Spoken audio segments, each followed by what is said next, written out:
Prime Minister Datuk Seri Anwar Ibrahim is expected to answer all queries over the discharge not amounting to an acquittal given to Deputy Prime Minister Datuk Seri Dr. Ahmad Zahid Hamidi in the Dewan Rakyat tomorrow. Minister in Prime Minister's Department Law and Institutional Reform Datuk Seri Azalina Othman said the Prime Minister would do so during his winding-up session for the 12th Malaysian Plan midterm review. She said, "Will the Prime Minister answer? He is here," and he gave the nod, which means he will answer. God willing, the session will be between 2:30 p.m. to 3:30 p.m. tomorrow. Azalina said this in response to a question from Datuk Seri Taqiyuddin Hassan Perikatan Nasional Kota Baru on whether Anwar would answer questions from members of parliament regarding the Zahid's DNA in court. On Friday, Anwar had said that he might answer questions with regards to Zahid's discharge in parliament. When speaking to reporters, the Prime Minister briefly said, "Maybe, if God wills it." This comes after a government backbencher, Hassan Abdul Karim Pakatan Harapan Gudong, told the Dewan Rakyat last week that MPs should be allowed to ask questions about Zahid's DNA during the Prime Minister's question time. Perikatan Nasional's Dr. Afif Bahardin said Deputy Inspector General of Police Ayub Khan Maidan Piche should not prevent politicians from speaking about people's concerns. Afif said, "Don't stop the politicians from speaking up. He is now the Deputy IGP, not the Chief of the Counterterrorism Division anymore. He should see us as part of Malaysian society. We love our country and want reforms and people's rights to be defended. We are speaking up for the people." Afif, who is also the Taman Medan assemblyman, added that Ayub should also understand PN's Selamatkan Malaysia rally on Saturday was about the people's concerns. Earlier today, police recorded statements from 10 people involved in the September 16th rally. PN politicians and NGOs had marched from Masjid Jamek, Kampung Baru to the Dang Wangi Police Headquarters to lodge a report against Deputy Prime Minister Ahmad Zahid Hamidi's conditional discharge on corruption charges. Police had said the rally was illegal, having previously rejected PN's application to stage the march, claiming the information provided was incomplete and did not meet the requirements under the Peaceful Assembly Act. Meanwhile, Tun Faisal Ismail Aziz, co-organizer of the rally, told reporters the process of taking his statement was smooth. He said he was one of 10 people called today to assist the police in their investigation, adding that no one had been charged up till that point. Bersatu leader said, "Right now, they are only taking statements." Tun Faisal said he was questioned about the rally and the police report he made about Zahid. He added that the rally had proceeded peacefully. He said, "To the best of my knowledge, there was no clash between us and the police, or damage to any property. I think this means that everything went peacefully without provocation or conflict." Evidence in the Sessions Court here and in another related case in Shah Alam.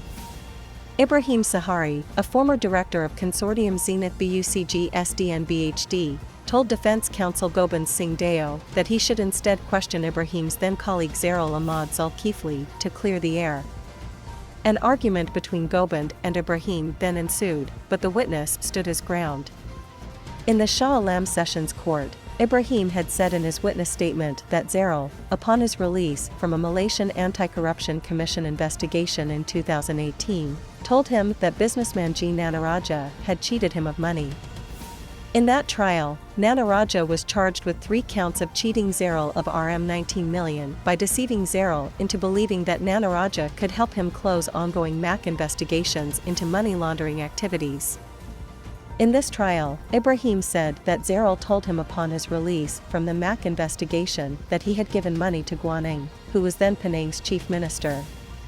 However, the 29th prosecution witness had said Zairul did not detail how much was given, nor where and when the alleged amount was handed over to Lim. Trial Judge Azra Alwi then called for a short break to restore some calm to the situation.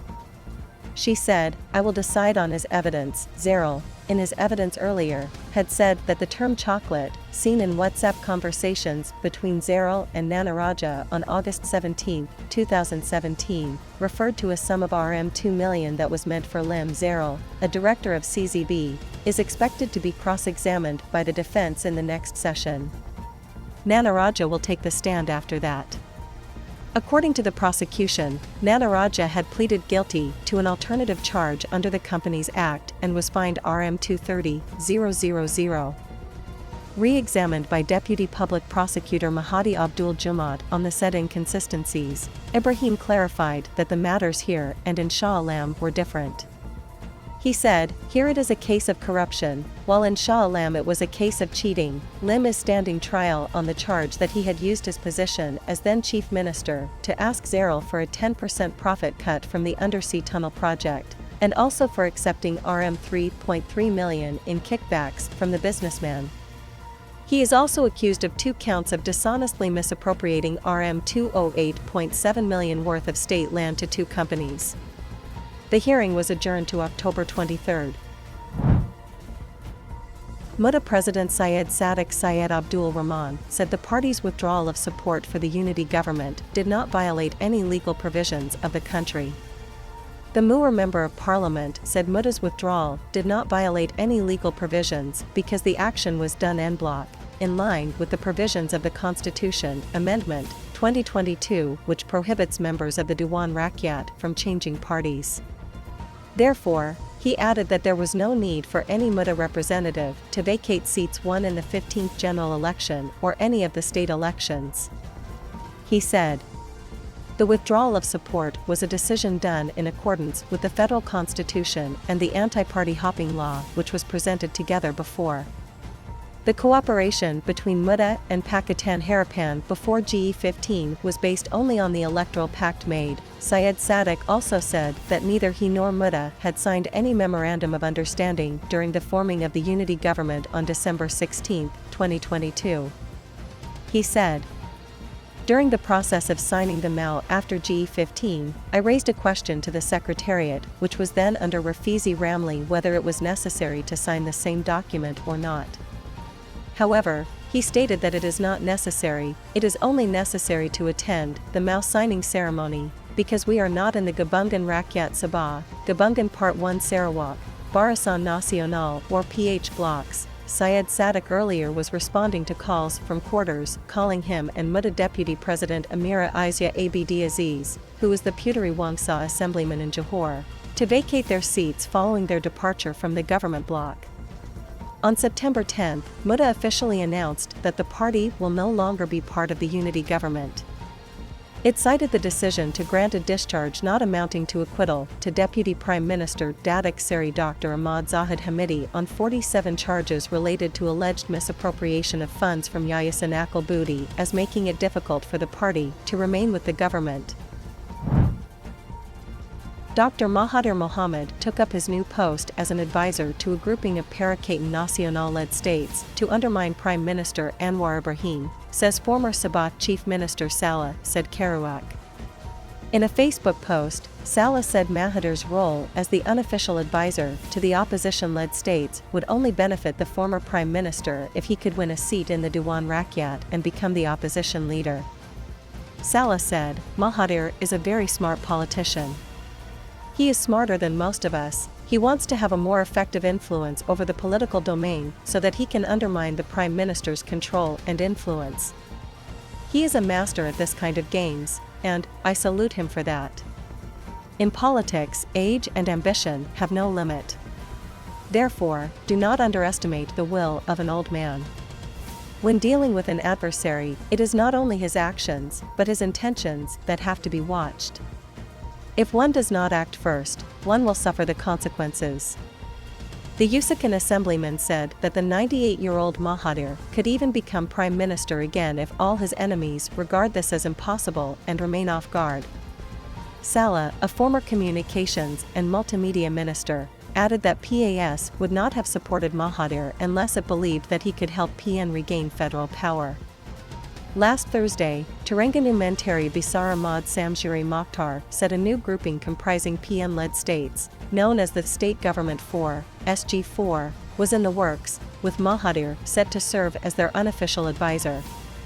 On September 2, Mahathir met with a top-level PAS delegation, which included the Menteris Besar of the 4 PN states, namely Kelantan, Terengganu, Kedah and Perlis. Anwar was in Mahathir's cabinet from 1983 until his sacking from both UMNO and the government in 1998. He served as Deputy Prime Minister from 1993 to 1998. While Mahathir and Anwar had made up before the 2018 general election and worked together when Pakatan Harapan was in power, their relationship eventually soured again after the fall of the PH government. Before the toppling of the PH government in February 2020, Mahathir had repeatedly promised to hand over the top post to Anwar, who was regarded by PH supporters as their Prime Minister-designate. Apart from increasing the number of seats in the Dewan Rakyat and Johor State Legislative Assembly, Parikatan Nasional is unlikely to benefit from anything by inviting and accepting Muda into the opposition fold, political analysts said. They came to such a conclusion following Muda's poor outing during the August 12 state elections, which concluded with all 19 candidates fielded by the party losing their deposits after failing to garner at least 12.5% of the votes in their respective constituencies. The clash in the political ideologies and struggles championed by Muda and PA, which is the dominant party in PN, they said, would make it difficult for the youth-led party to form a strong cooperation with the opposition pact. Dr. Anil Adzali Hasnal said Muda risks having its reputation disintegrated if the party decides to accept Jerican's invitation to join PN. He said, "Joining PN will do more harm than good to Muda." The ideologies championed by Muda seem more liberal compared to those in PA. Muda will be forced to either be flexible or relax their political ideologies to fit in with other component parties in PN if the former decides to accept the invitation to join the opposition. And I do not think Muda President Syed Sadiq Syed Abdul Rahman will be happy with that. At the moment, Syed Sadiq is happy with Muda being the third force in the country's political landscape. Muda has only one seat each in Parliament and the Johor State Assembly. Syed Sadiq is the Muar Member of Parliament while his deputy Amira Aizya Abd Aziz is the Puteri Wangsa Assemblyman.